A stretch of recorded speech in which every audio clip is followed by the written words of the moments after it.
Hello, good morning, 12th class students. Today we will start new chapter of physics. It is chapter 4. You can see its heading is more moving charges and magnetism. अभी तक आपने electric charges और current के बारे में पढ़ा. अब now we will study about what is the effect of moving charges and magnetism, how they both are connected and what is electromagnetism.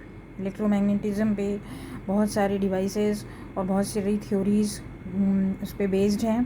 तो first of all you in this chapter you understand how magnetism and moving electricity or charges are related to each other. So you go through this topic in the book. I am giving the brief idea about this.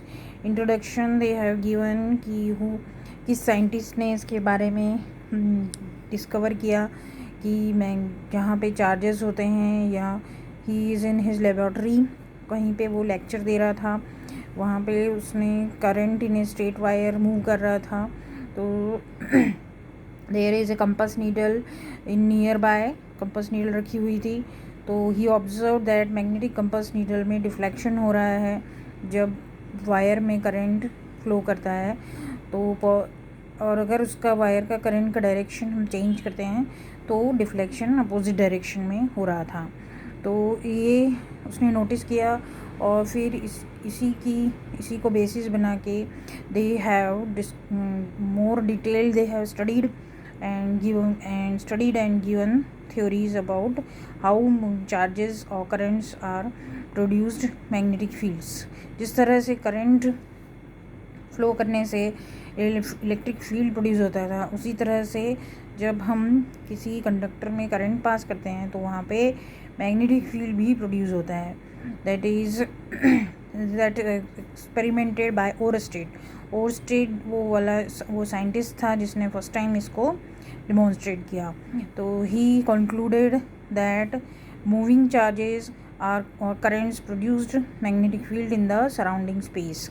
जहाँ पे भी straight conductor, जैसे हम देख रहे थे, हम theory में लिखेंगे इस तरह से कि यहाँ पे स्ट्रेट कंडक्टर है, इसमें जब हम करंट पास करते हैं इस तरह से ज्वाइन करेंगे सोर्स से, तो जब करंट अपवर्ड जा रहा है तो मैग्नेटिक फील्ड प्रोड्यूस होगा. This magnetic field is shown by these lines. जैसे इलेक्ट्रिक फील्ड लाइंस प्रोड्यूस होती थी इसी तरह से मैग्नेटिक फील्ड लाइंस भी प्रोड्यूस होंगी. That is the magnetic field lines are concentric circles with conductor lying at the centre.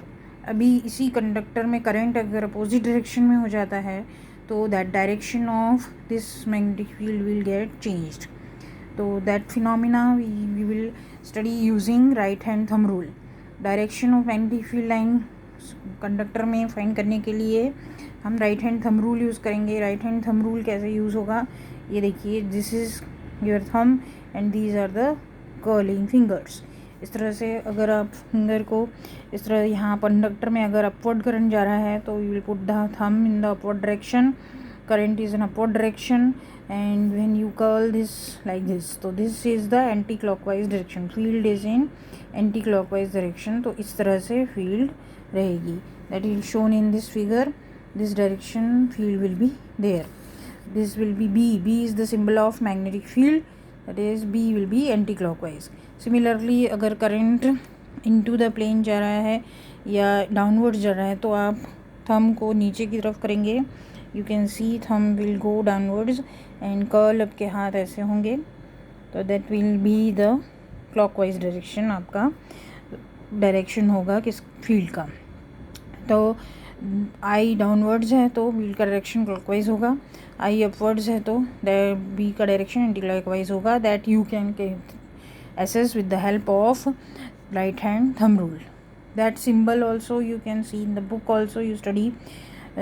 That symbols are given for that.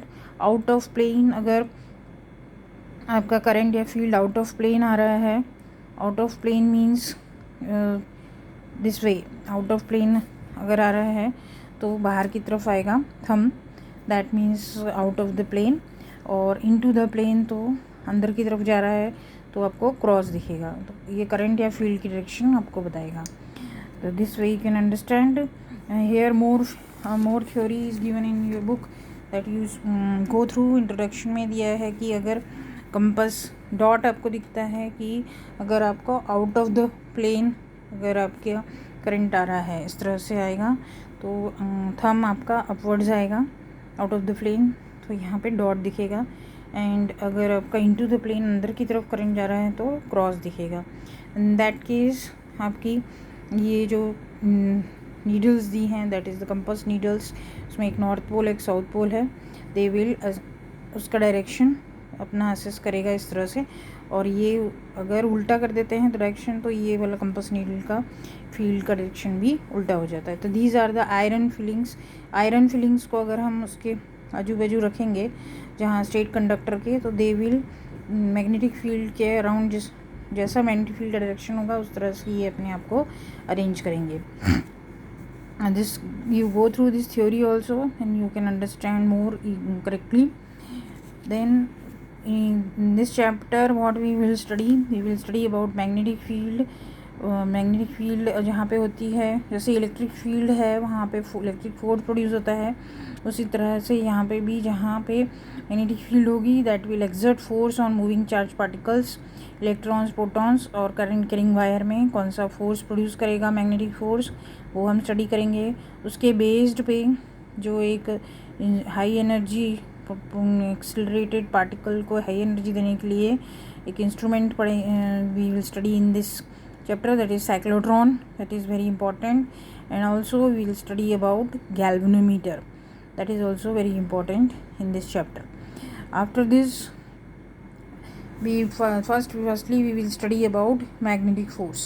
Magnetic force क्या होता है? It is a force produced by the magnetic field, that is a charge q moving in an external magnetic field b. B is the magnetic field. Charge q move कर रहा है field में, तो velocity उसकी v होगी. Experiences a force produce होता है, that is q v cross b, where v is the velocity, b is the magnetic field and q is the charge. v और b जो हैं वो क्रॉस प्रोडक्ट होता है into v, that will be give you q v b sine theta. n is the unit vector, जिस direction में कि v और b का रिजल्टेंट आएगा that will be the direction of unit vector. Theta is the angle between V and B. This is called magnetic force. It acts perpendicularly to the plane containing V and B. इसका resultant जो आता है that will be perpendicular to the plane. दोनों V और B जिस भी plane में होंगे उसके perpendicular में इसका resultant आता है. That cross product में आपने पढ़ा हुआ है. Its direction is found using right hand screw rule on rules of cross product.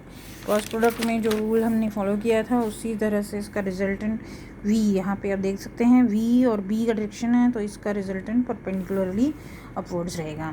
अगर हम पॉजिटिव चार्ज यहाँ पे लिया है, अगर हम नेगेटिव चार्ज लेते हैं तो इसका डायरेक्शन नीचे की तरफ आ जाएगा. So unit of b next is let the angle between v and b be 90 degree.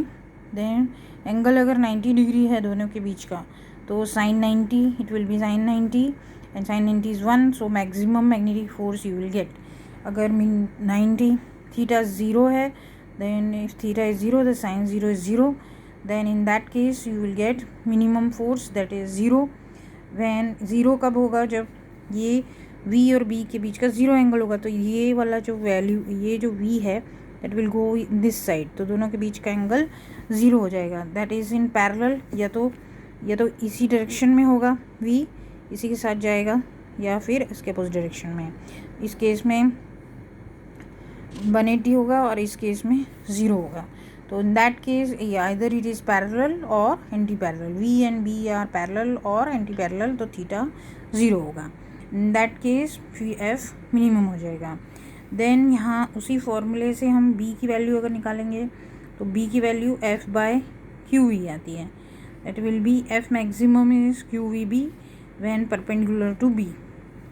यहाँ next we will study unit of magnetic field is 1 Tesla is equal to Newton QV. Q की unit होती है coulomb, velocity की unit होती है metre per second, so second will go upstairs, तो unit हो जाएगी फील्ड की newton second per coulomb metre. That is the magnetic field unit. Force की यूनिट तो आपको पता है, इट विल बी न्यूटन. तो एफ मिनिमम जब होगा तब या तो V0 होगा या तो B0 होगा, या if V0 or B0, in that case also F will be 0, force will be 0. In this way you can calculate the magnetic force. Thank you.